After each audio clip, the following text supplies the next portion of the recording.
Bismillahirrahmanirrahim. Dear students, Assalamu alaikum. Our today's topic is digestion in human stomach. First of all, what is the location of human stomach? In human, stomach is situated below the diaphragm on the left side of the abdominal cavity.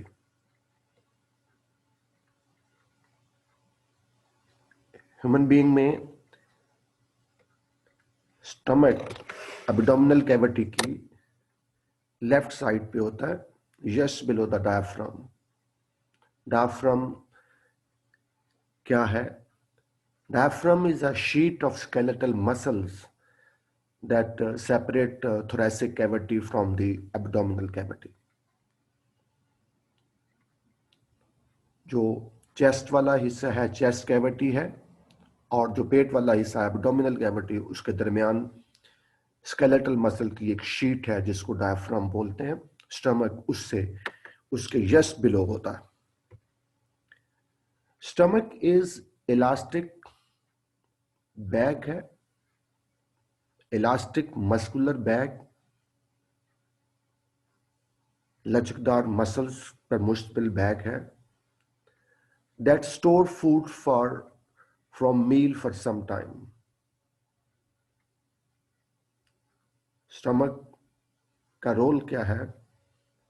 Food को थोड़ी देर के लिए store करता है, making discontinuous feeding possible, जिसकी वजह से feeding discontinue हो जाती है.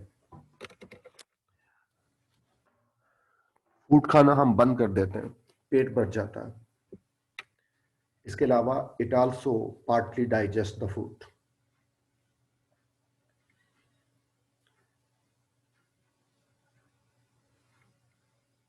फर्स्ट ऑफ ऑल हमने स्टमक की लोकेशन की बात की कि stomach is situated below the diaphragm on the left side of the abdominal cavity. It is elastic muscular bag that stores food for some time, making the feeding discontinuous, or it also digests food. Partly digests food करता है. Then आप देख सकते हैं here this tube is the esophagus. This one. After the esophagus, here this is stomach. At the junction of esophagus and stomach, here stomach और esophagus के junction पे there is a ring of muscle जिसको cardiac sphincter बोलते हैं. इस जगह पर ये जो मसल्स का रिंग है इसको कार्डिक स्फिंक्टर बोलते हैं at the junction of oesophagus and stomach. As long as its muscles, यानी कार्डिक स्फिंक्टर के मसल जब तक कंट्रैक्टेड रहते हैं, the opening of the oesophagus into the stomach remain close so that the content of the stomach does not flush back to esophagus. हमने ये पढ़ा, हमने ये बताया गया कि एसोफेगस और स्टमक के जंक्शन पे मसल का एक रिंग है. मसल के उस रिंग को कार्डिक स्फिंक्टर बोलते हैं.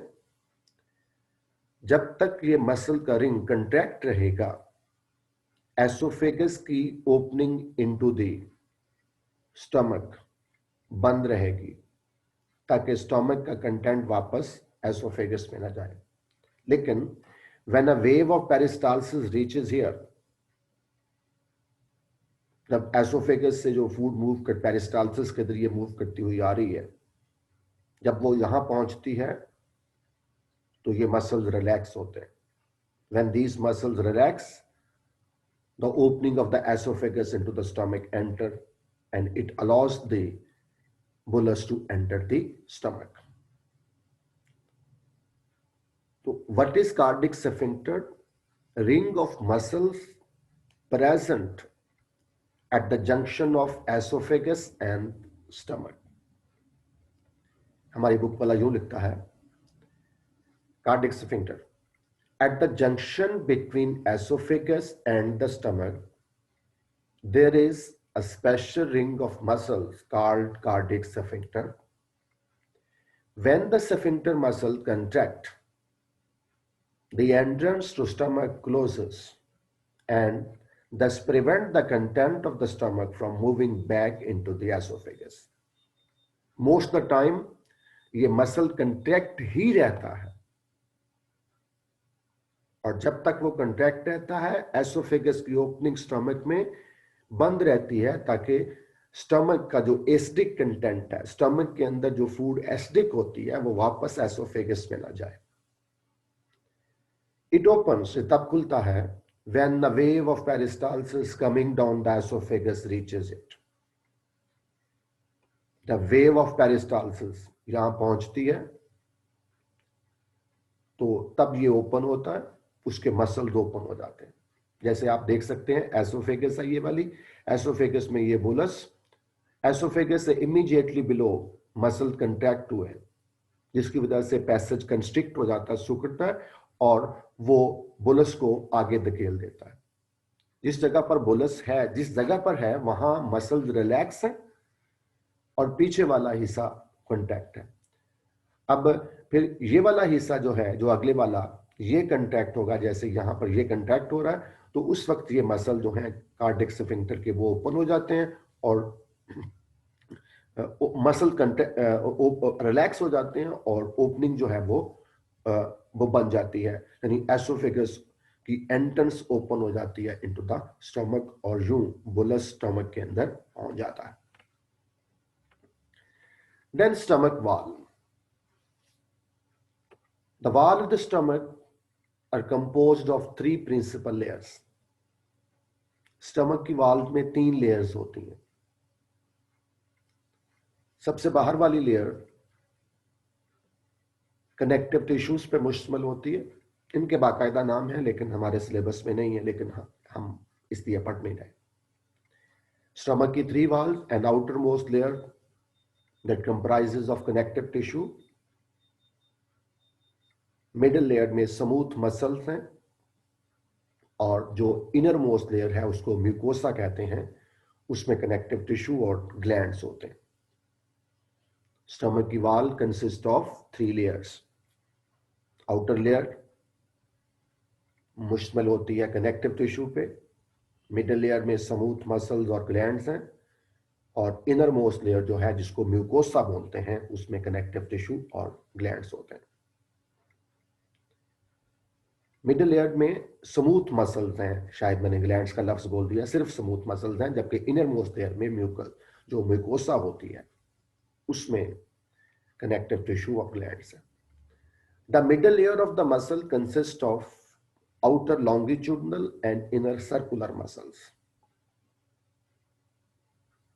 जो स्मूथ मसल्स हैं उनकी आगे 3 लेयर्स होती हैं. हमारी बुक वाले ने 2 लेयर्स का जिक्र किया. बाहर वाली लॉन्गिट्यूडनल मसल जो लंबाई के रुख अरेंज होंगे, अंदर वाले सर्कुलर मसल जो गोलाई में होंगे. इसके अलावा ओब्लिक मसल्स की लेयर भी उसके नीचे होती है.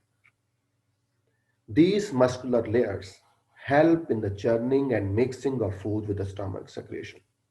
ये मसल जब कंट्रैक्ट होते हैं, रिलैक्स होते हैं, तो फूड की ब्रेक डाउन होती है, चर्निंग होती है, और at the same time food also mixes with the secretion of the stomach.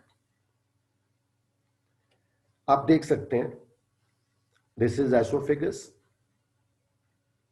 Oesophagus और स्टमक के जंक्शन पे इस जगह पर मसल्स का रिंग, कार्डिक स्फिंक्टर.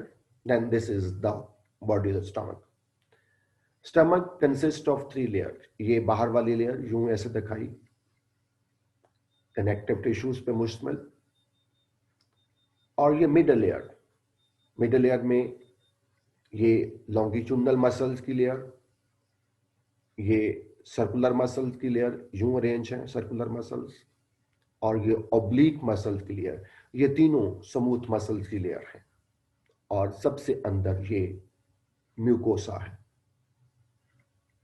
ये ऊपर वाली वाल की म्यूकोसा और ये इनर वाल, नीचे वाली वाल की म्यूकोसा, और इस म्यूकोसा में गैस्ट्रिक ग्लैंड्स होते हैं।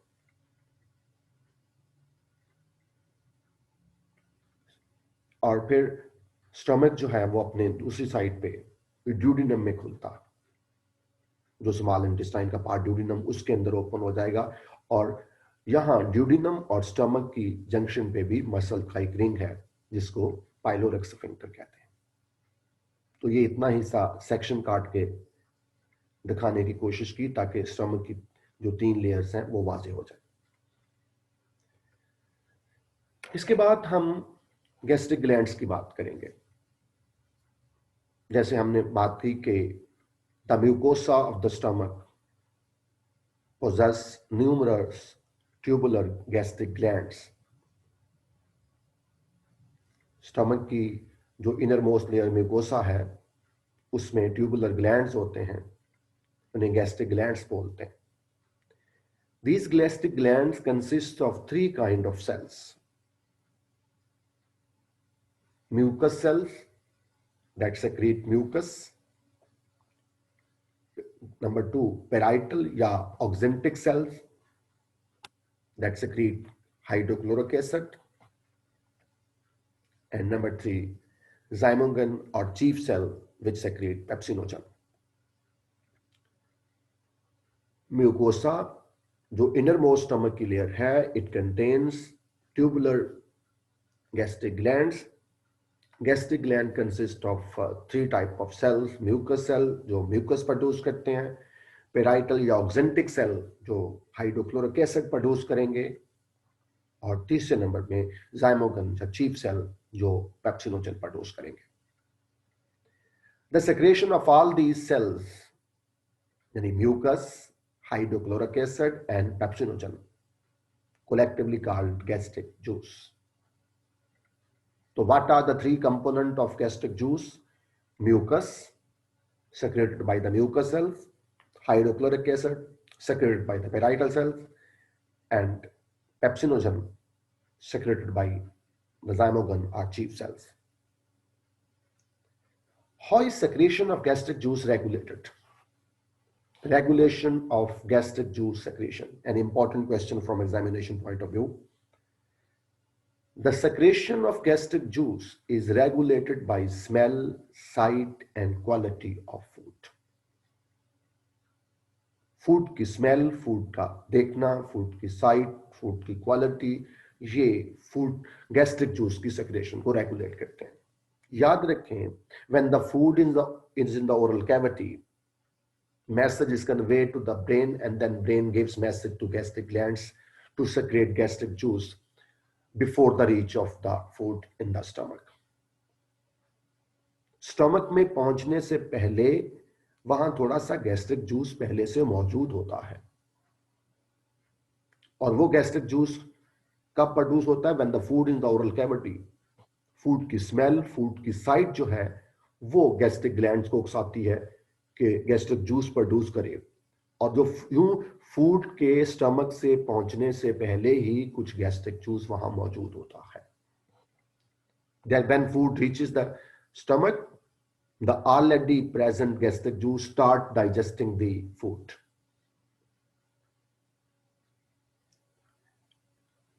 And when the protein in the food is digested, the partly digested food stimulate the lining of the stomach to secrete a hormone called gastrin. This hormone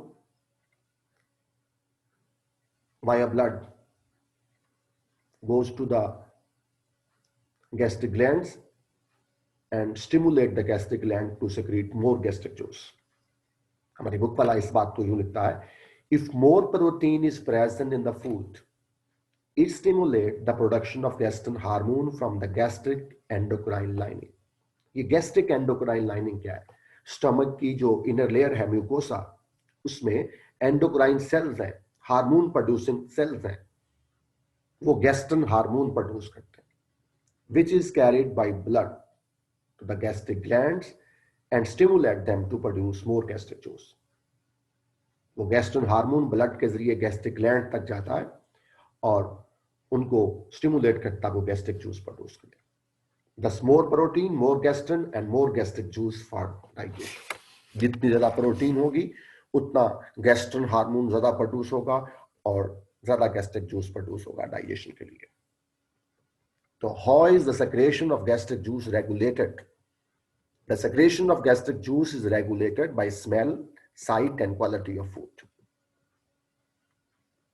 If more protein are present in the food, it stimulates the production of hormone called gastrin from the gastric endocrine lining. This gastrin hormone is carried by blood to gastric glands and stimulate gastric glands to produce more gastric juice. इसके बाद gastric juice के तीनों components के roles हम देखेंगे।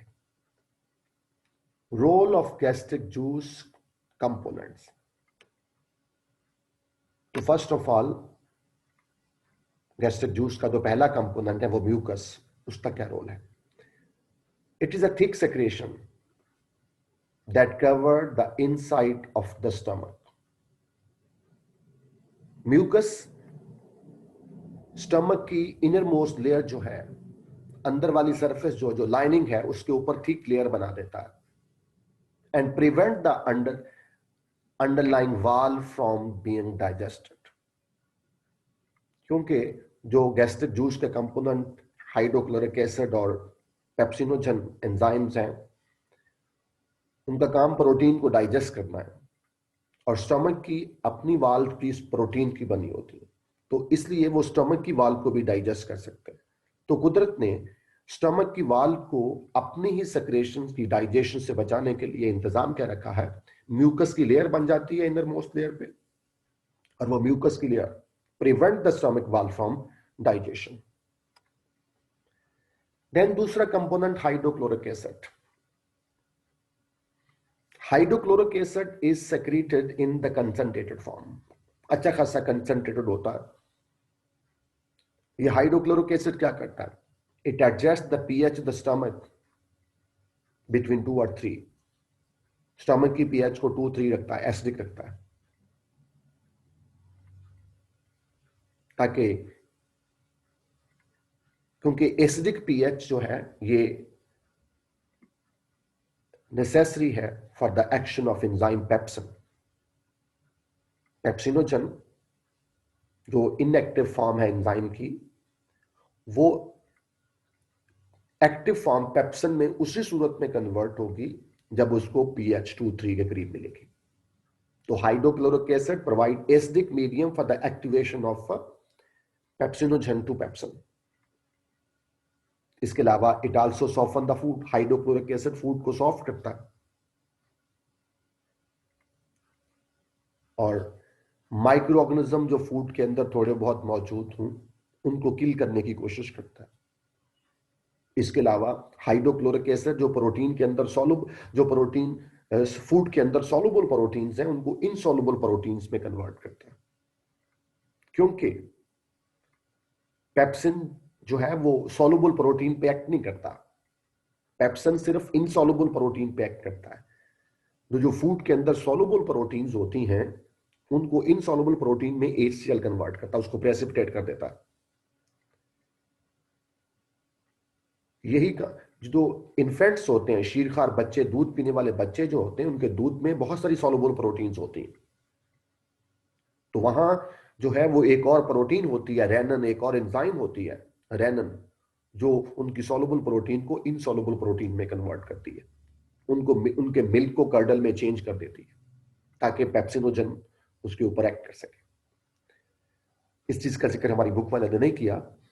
Hydrochloric acid का काम क्या है? Hydrochloric acid is secreted in highly concentrated form. It maintains the pH between 2 or 3 for the activation of peppinogen to pepsin. It also softens the food and kills the germs and precipitate the soluble protein to insoluble proteins. आखिर में pepsin, ये एक protein digesting enzyme है। It is secreted in an inactive form called pepsinogen. Pepsin जो protein को digest करने वाला enzyme है, ये इनएक्टिव फॉर्म में प्रोड्यूस होता है और pepsinogen is activated to pepsin when it is exposed to acidic medium or some already activated pepsin.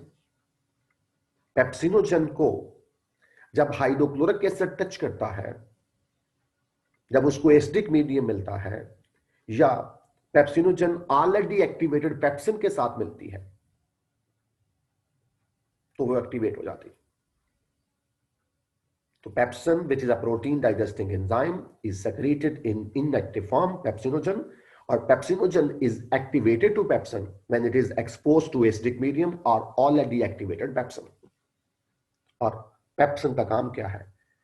Pepsin hydrolyzes proteins to yield peptones and polypeptides.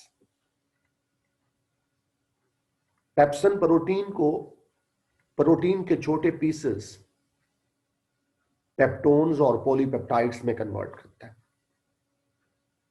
Protein आपको पता है large chain of amino acids होती हैं.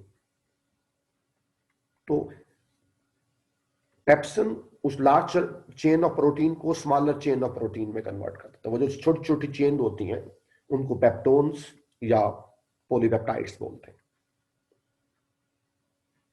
तो protein digesting enzyme है pepsin. The muscles of the stomach wall thoroughly mix up the food with the gastric juice and eventually convert it to semi-solid mass called chyme. यूं stomach में एक तो mechanical digestion होती है जिसमें stomach की वाल के जो मसल्स हैं वो कंट्रैक्ट होते हैं, रिलैक्स होते हैं, फूड की चर्निंग होती है या मिक्सिंग होती है. This is mechanical digestion. और स्टमक में chemical digestion with the help of enzymes और HCl जो होती है. इन दोनों बातों की वजह से, मैकेनिकल डाइजेशन की वजह से और केमिकल डाइजेशन की वजह से, food is converted into semi-liquid, semi-solid mass. Soup like conversion हो जाती है. उस semi solid mass of food को, semi liquid mass of food को काइम बोलते हैं. This chyme remain in the stomach for some time depending upon the quality of food, and then it gradually empties into the duodenum through the relaxed pyloric sphincter. ये semi digested food जो कायम है acidic, वो stomach के अंदर रहेगा और फिर वक्फे वक्फे से पाइलोरिक स्फिंक्टर खुलता है, उसके मसल्स रिलैक्स होते हैं, तो फूड स्टमक से निकलकर ड्यूडेनम में पहुंचना शुरू हो जाती है. ये स्टमक से मुतल्लिक बात थी. आज के लिए इतना ही. Thank you very much.